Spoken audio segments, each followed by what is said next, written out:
Hello everyone. So today's problem is Hamming distance. So the Hamming distance between two integers is the number of positions at which the corresponding bits are different. Given two integers x and y, calculate the Hamming distance. So in the example we are provided two integers 1 and 4.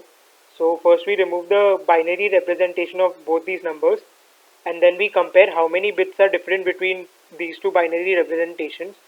So in this example, two bits are different, that is 1 and 0, so 1 and 0 and 1, so 1.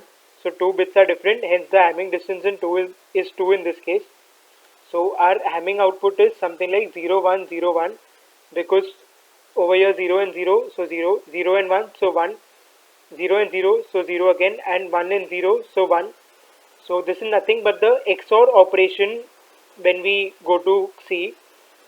So in the memory, it will be stored in the form of 32 bits, something like this, and these all will be total up to 32 bits in the memory because int takes 32 bits in the memory to store. So there are two ways by which we can solve this problem. The first one is a one-liner solution, which is also fast.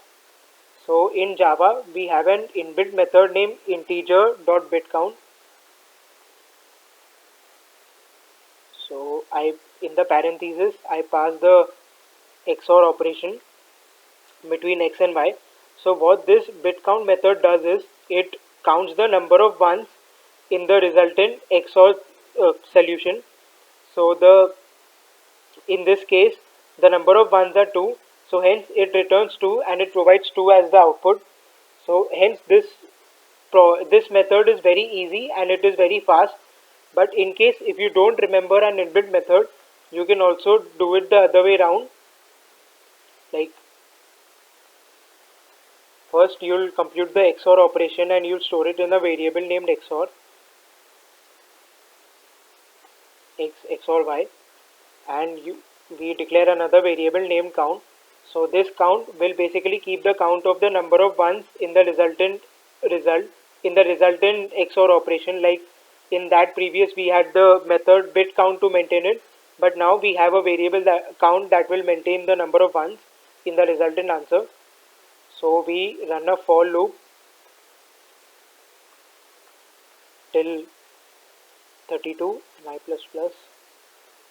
So why I ran this till 32? Because as I told you earlier that in the memory every integer is stored as a array or as a memory of 32 bits. So to compute 32 bits one by one to check whether the bit is 1 or 0, we have to iterate over each bit 32 times. So we'll perform this operation, count is equal to count plus, and now just bear with me with what I do. I'll explain everything eventually.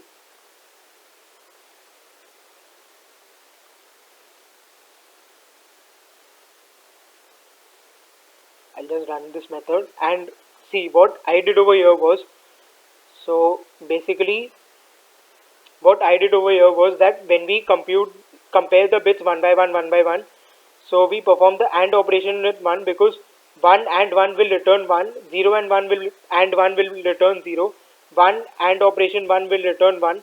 So basically this is a check that how many bits are 1 in our resultant XOR answer, and this is the right shift operation, this XOR double shift I, this is the right shift operation.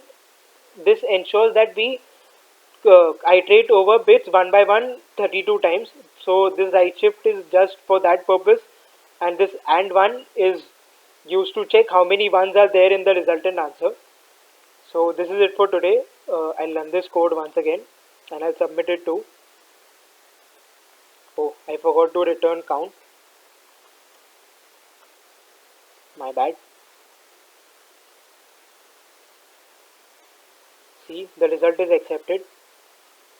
Let's see how much time it takes. See, this is also fast solution, but in case if you do not remember an inbuilt solution in your interview, you can just remember the logic how it is done. So this is it for today.